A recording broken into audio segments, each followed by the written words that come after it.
Programme बिखरे मोती से खुशामदीद।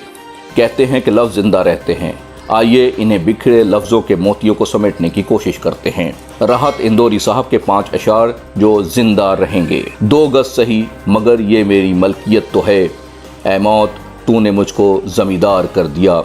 भारत से ताल्लुक़ रखने वाले मारूफ शायर राहत इंदौरी 1 जनवरी 1950 को मध्य प्रदेश के शहर इंदौर में पैदा हुए। राहत इंदौरी ने बरकतुल्लाह यूनिवर्सिटी भोपाल से उर्दू अदब में MA किया और बाद में PhD किया। आप आलमी शोहरत याफ्ता उर्दू शायर और 7 किताबों के मुसन्निफ भी थे। 40 से 45 सालों तक उर्दू मुशायरे की दुनिया पर राज करने वाले इंदौरी पिछले साल कोरोना वबा के बायस दुनिया को अलविदा कह गए। उनकी शायरी की सबसे बड़ी खासियत आवाम से जुड़कर रहना था। एक किस्म के शायर वो होते हैं जिनकी कोशिश होती है कि शेर किसी को समझ में मुश्किल से आए और लोग चिराग लेकर इसमें माने ढूंढते रहें। दूसरी किस्म के शायर वो होते हैं जिन्हें इस बात की फ़िक्र नहीं होती कि 500 साल बाद का अदब उन्हें किस तरह याद रखेगा। वो लम्हा मौजूद यानी दौर हाजिर में जीते हैं और अपनी शायरी के मौज़ूआत आसपास के वाक़यात से उठाते हैं। राहत इंदौरी दूसरे कबीले से ताल्लुक़ रखने वाले शायर थे। हालात हाज़रा पे कहना हो या मज़ाहिरा शायरी के ज़रिए लोगों को महज़ूज़ करना हो, उनके अल्फाज पर पूरा मजमा एकदम वाह वाह की सदाओं से गूंज उठता था। उनका कहना था, मैंने कभी ये दावा नहीं किया कि मैं बड़ा शायर हूँ, कोशिश है कि ज़िंदगी में कोई एक शेर अच्छा कह लूँ। ये बात वो हर मुशायरे में दोहराते थे। वैसे तो उनके सैकड़ों शेर ऐसे हैं जो लोगों के दिलों और ज़बानों पर ज़िंदा हैं। हमारी नज़र में राहत इंदौरी के 5 अशार का नक्श आसानी से नहीं मिटेगा, जैसे कि सरहदों पर बहुत तनाव है क्या, कुछ पता तो करो चुनाव है क्या। पुलवामा हमले के बाद और इंडिया में इंतखाबात 2019 के दौरान ये शेर बहुत हिट कर गया, जबकि राहत इंदौरी ने ये शेर इससे बहुत पहले कहा था। इंडिया में चुनाव के दौरान पाकिस्तान का बहुत जिक्र किया जाता है। राहत इंदौरी का ये शेर बहुत देर तक हिंदुस्तान और पाकिस्तान की सियासी मंजरकशी पेश करता रहेगा। 2 गज सही मगर ये मेरी मलकियत तो है, ऐ मौत तूने मुझको ज़मींदार कर दिया। शेर के अल्फाज सादा हैं लेकिन मतलब रोंगटे खड़े कर देने वाले हैं। ये शेर सुनने के बाद प्रेमचंद की शोहराए आफाक नावल गौदान पर चला जाता है।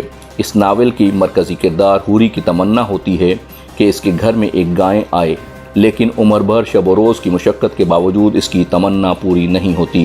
किराए के घर में रहकर मुशक्क़त करने वाला मज़दूर जिसको ज़िंदगी भर अपना घर भी मुयस्सर नहीं आता, मरने के बाद 2 गज़ का मुस्तकिल मालिक बन जाता है। अब मरने के बाद इस 2 गज़ मकान से कोई इसे बेदखल नहीं कर सकता। सभी का खून है शामिल यहाँ की मट्टी में, किसी के बाप का हिंदुस्तान थोड़ी है। ये शेर अपनी मिसाल आप है। 73 साला हिंदुस्तान में अक़लियतों के साथ जो सलूक रवा रखा गया है और दलितों के खुलेआम मजाक के ऊपर इस शेर से बड़ा जवाब हो नहीं सकता। हमारे सर की फटी टोपियों पे तंज न कर, हमारे ताज अजायब घरों में रखे हैं। इस शेर का पहला हिस्सा तो हिंदुस्तानी मुसलमानों की ज़बूहाली पर मरसिया है, जबकि दूसरे हिस्से में मुसलमानों की अजीम तारीख़ पर कसीदा ख्वानी की है। सबकी पगड़ी को हवाओं में उछाला जाए, सबकी पगड़ी को हवाओं में उछाला जाए, सोचता हूँ कोई इख़बार निकाला जाए। मौजूदा दौर में मीडिया पर लोग एक दूसरे पर बेबुनियाद इल्ज़ामात लगाते हैं और पगड़ियाँ उछाली जाती हैं, जबकि इजहार राय की आज़ादी कुछ शराइत के साथ होती हैं। इसी तरह उनकी एक नज़म के चंद अशार ये हैं। रोज़ तारों को नुमाइश में खलल पड़ता है, चांद पागल है अंधेरे में निकल पड़ता है। एक दीवाना मुसाफिर है मेरी आँखों में, वक्त बेवक्त ठहर जाता है चल पड़ता है।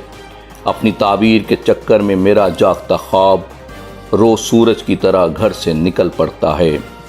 उसकी याद आई है सांसों ज़रा आहिस्ता चलो, उसकी याद आई है सांसों ज़रा आहिस्ता चलो, धड़कनों से भी इबादत में खलल पड़ता है। That's it.